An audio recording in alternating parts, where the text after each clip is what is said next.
Hi friends, అందరికీ నమస్కారం. Pallavi's information ఛానల్కి స్వాగతం. ఇప్పుడే వచ్చిన అప్డేట్ ఏంటంటే, అందరూ అడుగుతున్నారు, ఎన్నికల హామీల్లో చంద్రబాబు గారు 50 ఏళ్లకే పింఛన్ ఇస్తారని చెప్పడం జరిగింది. అది ఎప్పుడు ఇస్తారని అయితే చాలామంది కామెంట్ చేస్తున్నారు. 50 సంవత్సరాలకే పింఛన్ ఇస్తామని ఏపీ ప్రభుత్వం ఒక గైడ్లైన్స్ అయితే విడుదల చేసింది. కొత్త అప్లికేషన్ ఫామ్ కూడా విడుదల చేసింది. దీనికోసం ఎవరు అర్హులు, ఏ డాక్యుమెంట్స్ కావాలి, ఆన్లైన్లో అప్లై చేసుకోవచ్చా లేకుంటే ఆఫ్లైన్లో అప్లై చేసుకోవచ్చా అనేది పూర్తి సమాచారం అయితే ఇప్పుడు మీకు చెప్తాను. ఈ వీడియోని తప్పకుండా ఒక లైక్ చేసి మర్చిపోకుండా సబ్స్క్రైబ్ చేయండి. ఇక వీడియోలోకి వెళ్తే, 50 సంవత్సరాల పెన్షన్కి సంబంధించి మీకు డిస్క్రిప్షన్లో కామెంట్ బాక్స్లో ఒక కొత్త అప్లికేషన్ అయితే పెడతాను. మీకు అప్లికేషన్ కూడా ఎలా ఫిల్ చేయాలి అనేది ఈ వీడియోలో చెప్తాను. దానికి కావాల్సిన డాక్యుమెంట్స్ కూడా చెప్తాను. వీడియోని స్కిప్ చేయకుండా చూడండి. సెప్టెంబర్ నెలకు సంబంధించిన పెన్షన్ లబ్ధిదారుల లిస్ట్ అనేది అప్డేట్ అయితే అయిపోయింది. మీరు గ్రామ వార్డు సచివాలయంలో వెల్ఫేర్ అసిస్టెంట్ గారిని అడిగితే ఈ సెప్టెంబర్ నెలకు సంబంధించిన లబ్ధిదారుల లిస్ట్లో మీ నేమ్ ఉందో లేదో ఈజీగా చెప్తారు. ఈరోజు పొద్దున్నే అప్డేట్ అయితే రావడం జరిగింది. సచివాలయంకి వెళ్లకుండా మనం లిస్ట్ చూసుకోవచ్చా అని అడిగితే మనం లిస్ట్ చూసుకోవడానికి అవకాశం అయితే ఉండదు.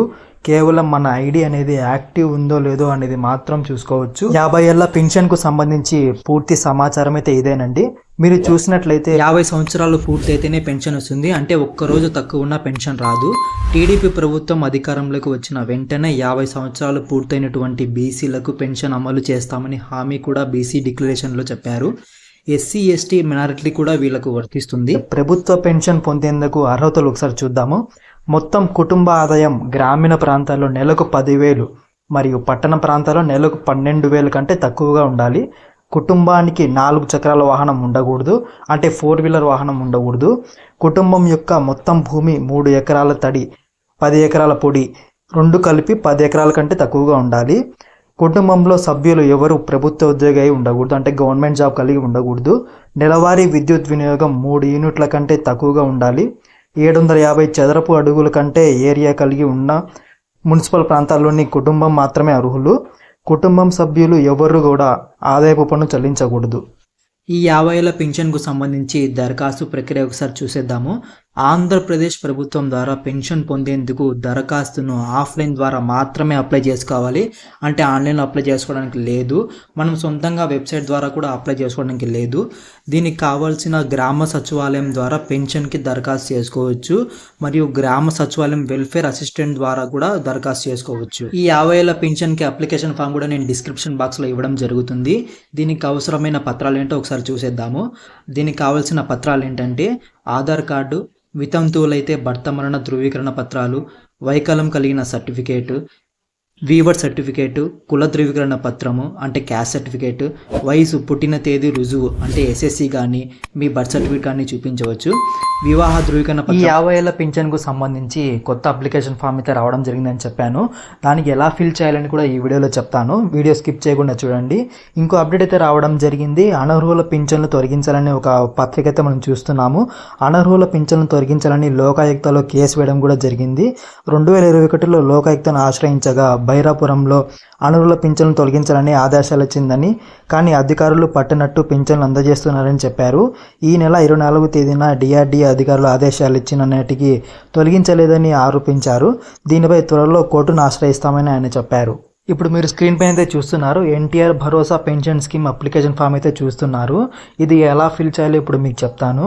ఇక్కడ ఫస్ట్ మీరు చూసినట్లయితే ఆధార్ నెంబరు, మీ ఆధార్ నెంబర్ అయితే ఎంటర్ చేయాల్సి ఉంటుంది. పేరు ఆధార్ ప్రకారం ఇంగ్లీష్లో, అంటే ఆధార్ ప్రకారం మీ పేరు ఏదైతే ఉందో అది ఇంగ్లీష్లోనే ఎంటర్ చేయాల్సి ఉంటుంది. తండ్రి పేరు లేదా భర్త పేరు అనేది ఇంగ్లీష్లో మాత్రమే రాయాలి. లింగం స్త్రీ అయితే స్త్రీ, లేదంటే పురుష అయితే పురుషులను రాయాలి. ఆధార్ కార్డు ప్రకారం వయస్సు, మీ ఆధార్ కార్డు ప్రకారం వయస్సు ఎంత ఉంటో అంతే మాత్రం రాయాలి. మీ కులము అంటే ఎస్సీనా ఎస్టీనా బీసీనా అది రాయాల్సి ఉంటుంది. మీ మతం అంటే ముస్లిమా హిందూనా క్రిస్టియనా అది రాయాల్సి ఉంటుంది. విద్యార్హత మీరు ఎంతవరకు చదువుకున్నారో చదివి రాయండి, లేకుంటే నీళ్ళని పెట్టేస్తే సరిపోతుంది. వైవాహిక స్థితి అంటే మీరు పెళ్లి చేసుకున్నారా లేకుంటే పెళ్లి డ్రైవర్స్ ఏముందా అని ఇక్కడ మీరు టిక్ చేయాల్సి ఉంటుంది.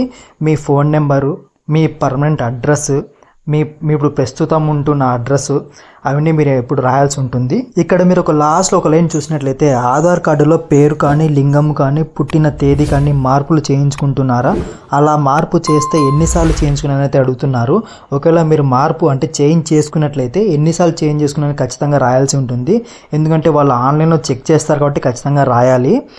ఇక్కడ మీ సైన్తో పాటు జతపరచవలసిన డాక్యుమెంట్లు ఏంటంటే Aadhaar card, caste certificate, rice card xerox అంటే రేషన్ కార్డ్ జిరాక్స్, పెన్షన్ రకాన్ని బట్టి సంబంధిత పత్రము, ఆధార్ అప్డేట్ హిస్టరీ జిరాక్స్, గడిచిన 6 నెలల కరెంటు బిల్ జిరాక్స్ తప్పనిసరిగా దీన్ని జతపడాల్సి ఉంటుంది. ఈ 50 ఏళ్ల పెన్షన్కి సంబంధించి గైడ్లైన్స్ అయితే ఇంకా విడుదల చేయలేదు కాబట్టి దీనికి సంబంధించిన అప్లికేషన్ మాత్రమే వచ్చింది కాబట్టి నేను మీకు చెప్తున్నాను. ఒకవేళ గైడ్లైన్స్ విడుదల చేసినట్లయితే మీకు ఖచ్చితంగా నేను తెలియజేస్తాను. ఇంకా మరిన్ని అప్డేట్స్ కోసం నా ఛానల్ని సబ్స్క్రైబ్ చేసి లైక్ చేసి షేర్ చేయండి. అప్పుడే ఈ విషయం అందరికీ తెలుస్తుంది. Thank you.